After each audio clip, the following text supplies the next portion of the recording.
He didn't come to the hospital. Not when she called. Not when her sister left 3 voicemails. Not even when the doctor said the words emergency and surgery in the same breath.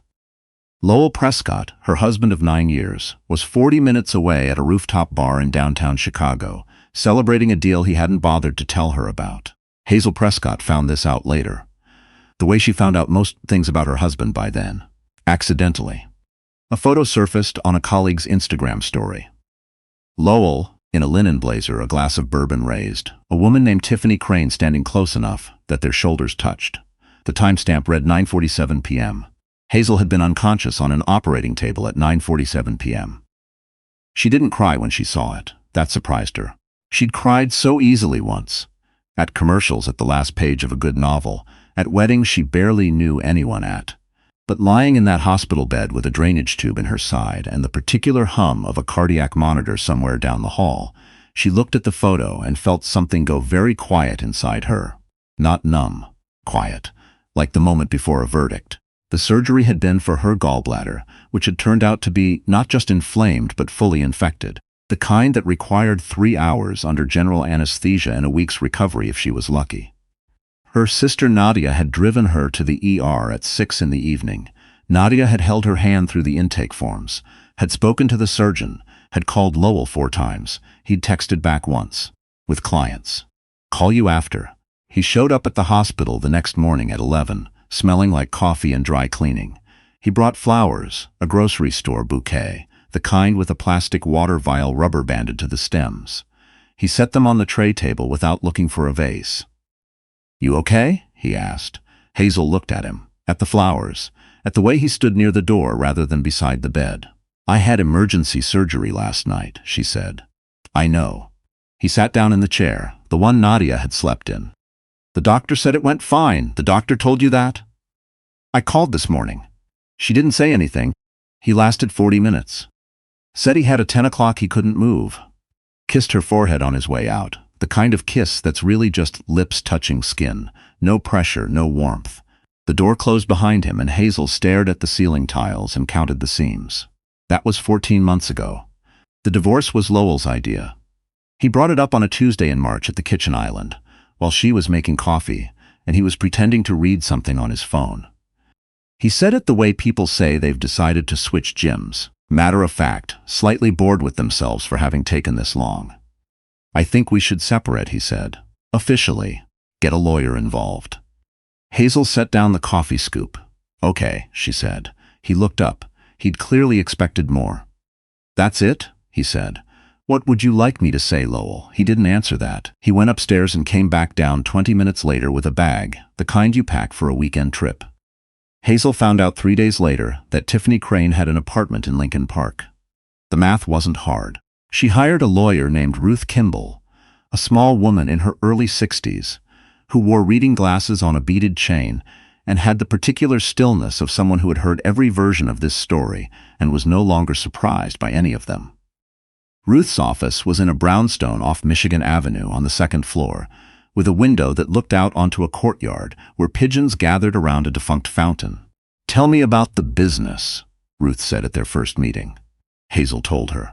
Lowell's company, Prescott Strategic Partners, a mid-sized consulting firm that specialized in real estate development, had been built over the last 11 years using capital that came, in significant part, from Hazel's grandfather's estate.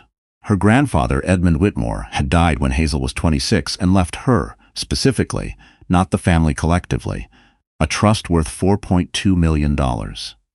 The instructions had been unusual for a man of his generation.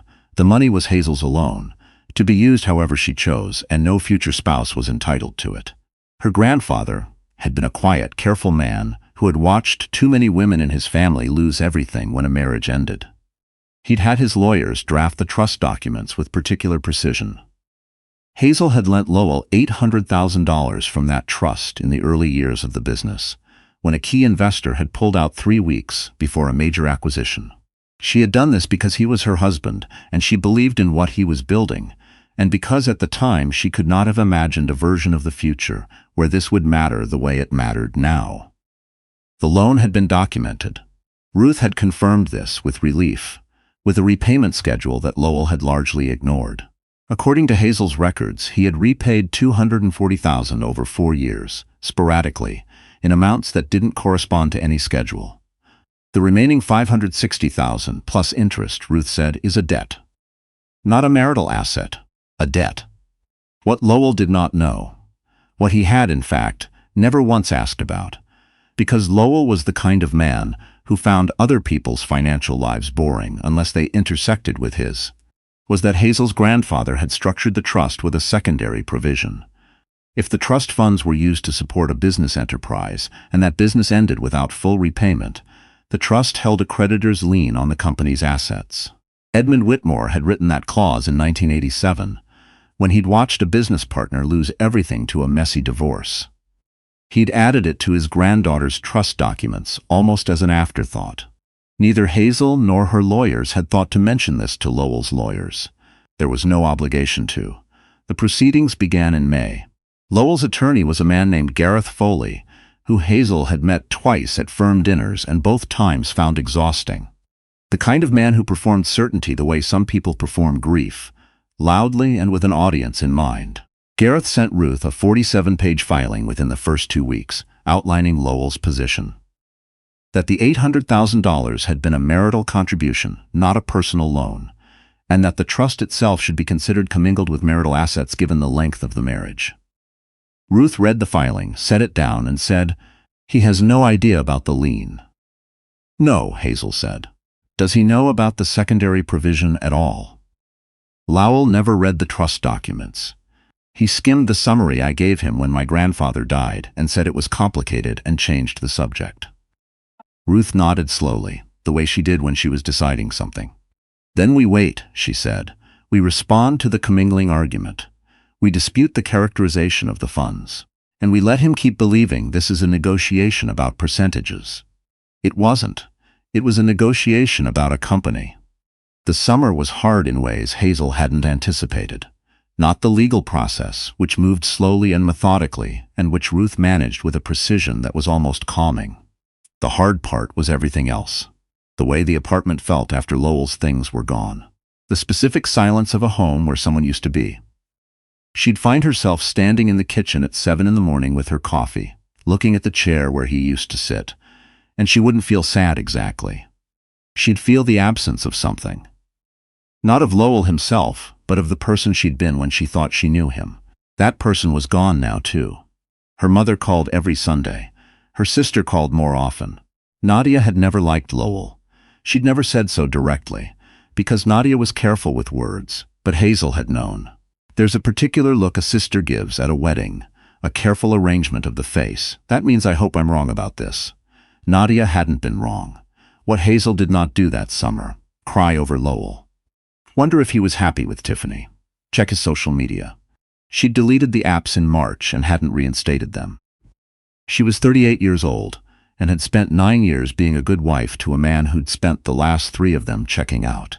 And she was tired in a way that had nothing to do with sleep. She went back to work.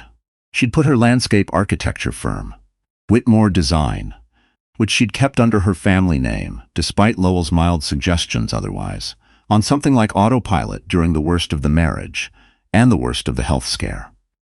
Now she picked it back up. She had a commission for a public park in Evanston, a redesign of the grounds of a historic estate in Lake Forest, and a residential garden project for a client who had very specific opinions about hydrangeas. She worked long days. She ate dinner standing at her kitchen counter most nights and was in bed by 10. It helped. In August, Gareth Foley submitted a revised proposal that included a request for 40% of the projected future value of Whitmore Design. The logic, such as it was, hinged on Lowell's claim that his consulting connections had contributed to Hazel's firm's growth during the marriage. Ruth received the filing at 9 in the morning. She called Hazel by 9:30. "He wants part of your firm," Ruth said. Hazel was quiet for a moment. "He didn't once refer a client to me in 9 years, she said. "I know. He used to tell people I did garden stuff." "I know." Ruth sounded like she was smiling. Now would be a good time to introduce the lien. The lien documentation came out in a Tuesday morning session in September in a conference room at a mediation center on the 14th floor of an office building in the Loop. Hazel was there. Ruth was there. Lowell sat across the table, looking the way he always looked in professional settings, pressed and confident and faintly impatient, as if the meeting were already running long. Gareth fully had his reading glasses on and a legal pad open. Ruth slid a folder across the table. "We're providing documentation of a creditor's lien held by the Whitmore Family Trust against Prescott's strategic partners," she said. "Under the terms of the trust, as amended in 1987 and reaffirmed in the 2003 update, the lien applies in the event that funds extended to a business enterprise are not fully repaid and the marriage producing the loan dissolves." Gareth picked up the folder. He read. His expression didn't change in any obvious way, but Hazel watched his pen stop moving. Lowell said, "What is this?"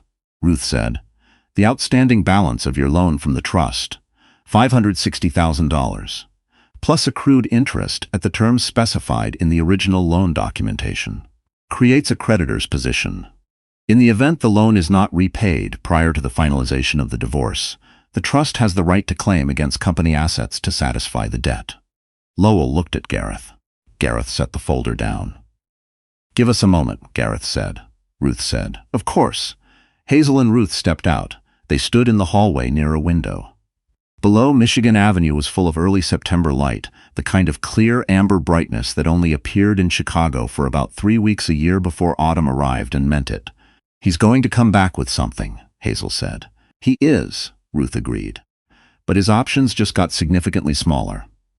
Inside the conference room, Lowell's voice rose once, briefly, then fell again. What Lowell came back with, through Gareth, was a settlement offer. He would drop the claim against Whitmore Design. He would agree to a clean split of the liquid marital assets, the joint accounts, the investment portfolio, the vacation property in Michigan, valued and divided. In exchange, he wanted the trust lien waived. Ruth brought Hazel the offer and waited. "If I waive the lien," Hazel said, "does he still owe me the $560? "Technically, yes. But practically, collecting a personal debt from someone who's about to restructure his company is much harder than enforcing a creditor's lien." Hazel thought about it. She thought about the way he'd walked out of her hospital room with the grocery store flowers still on the tray table. About the photo with the timestamp. About 9 years. "Counter," she said. "He pays the remaining balance in full within 60 days, plus 4% annual interest from the date of the original loan. In exchange, I waive the lien and agree to the clean asset split," he proposed. Ruth wrote it down. "He's not going to like the timeline." "I know. He'll probably need to liquidate something." "I know." She didn't say good. She thought it. Gareth's response came in 3 days. The timeline was unworkable. Lowell needed 6 months minimum. Ruth held firm. There was a week of silence. Then another offer. 4 months, with a partial payment up front. The remainder on a schedule Ruth would verify, and Hazel would have the right to enforce through the lien if any installment was missed. Hazel accepted. The final divorce decree was filed in November, on a Wednesday. Ruth called her the afternoon it was approved, and Hazel sat in her office with the Evanston Park plans spread across her drafting table and listened to the words and said, "Thank you, Ruth," and meant it for more than just the legal work. She sat there for a long time after hanging up. The light came in through the west-facing windows, at a low angle, the way it did in late autumn.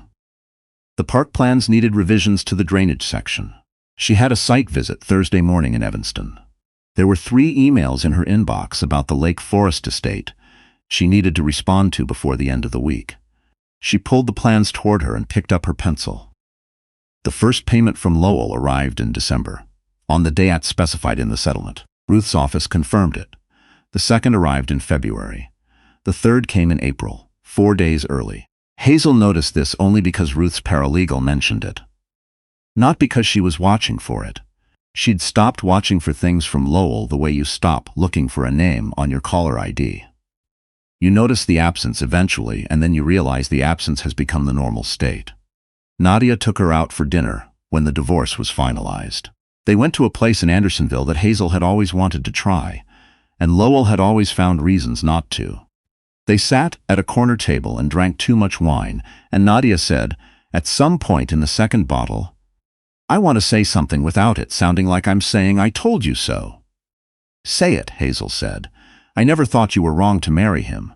I just always thought you were too good at making it work." And sometimes when someone is very good at making something work, it keeps something broken from being visible for longer than it should be. Hazel turned her wine glass. Grandpa Whitmore would have liked Ruth Kimball, she said. Nadia laughed. It was the kind of laugh that meant yes, and also, I'm glad you're okay. In the spring, Hazel broke ground on the Evanston Park. It was a small project by some measures. 2.5 acres, a redesigned walking path, a native plant meadow, a water feature that would feed a small retention pond. But she designed it with the kind of attention she gave things that mattered. The kind where the drainage was right, and the plants made sense for the light conditions. And the walking path didn't fight the topography but followed it. She'd spent 3 weeks on the planting plan alone. She was there on the morning of the groundbreaking with 2 of her staff, a city liaison, and a handful of neighbors who'd shown up out of curiosity. It was a Wednesday in late March, and cold still. Chicago cold, the kind that had opinions, and she stood in the wet grass in her sight boots and looked at the staked outline of the meadow section and thought, yes, this is what it looks like, not the park. Though the park was good, the thing it looked like was the other side. There is a version of the story where she stays angry, where the settlement figures become the story itself, where what she won replaces who she is. She'd seen it happen to people, the divorce becoming a permanent fact of identity, the ex-husband a recurring character in every conversation for years afterward. She didn't want that version. She wanted the park. She wanted the Lake Forest estate with its overgrown alleys and its soil that needed 2 seasons of amendment before it would behave. She wanted the Thursday morning site visits and the drafting table and the particular satisfaction of a drainage plan that actually worked. The city liaison said something. She nodded and smiled and said the right things. Her staff took photos. Later, she drove home through streets still speckled with leftover March ice, and she stopped at the grocery store and bought things she actually needed. Coffee, good bread, the expensive olive oil that Lowell had always said was a waste, and she cooked herself a real dinner for the first time in longer than she wanted to count. She ate it at the kitchen table, not standing at the counter. It was a small thing. It felt like the beginning of something else. The final payment from Lowell arrived in June. On time, in full. Ruth sent a confirmation email with the subject line, "Balance cleared." Lien formally released, "We're done here." Hazel read it in her car in the parking lot of a nursery where she'd been selecting plants for the Lake Forest project. She sat with the phone in her hand for a moment. Then she got out of the car and went back inside to argue about the size of the hornbeam trees. She wanted them taller. The nursery manager thought she was optimistic. She told him she'd take 6. He wrote it up, and she signed the order, and the hornbeams were delivered 3 weeks later, in July, when the ground was warm enough to receive them properly. Her crew planted them along the eastern boundary of the estate, evenly spaced, tall enough to cast real shade by the afternoon. She stood at the edge of the property and looked at them for a long moment. Her grandfather had planted a row of hornbeams along the fence line of his property in Wisconsin the spring her grandmother died.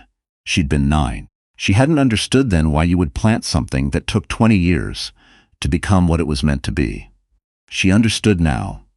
Some things require a long timeline.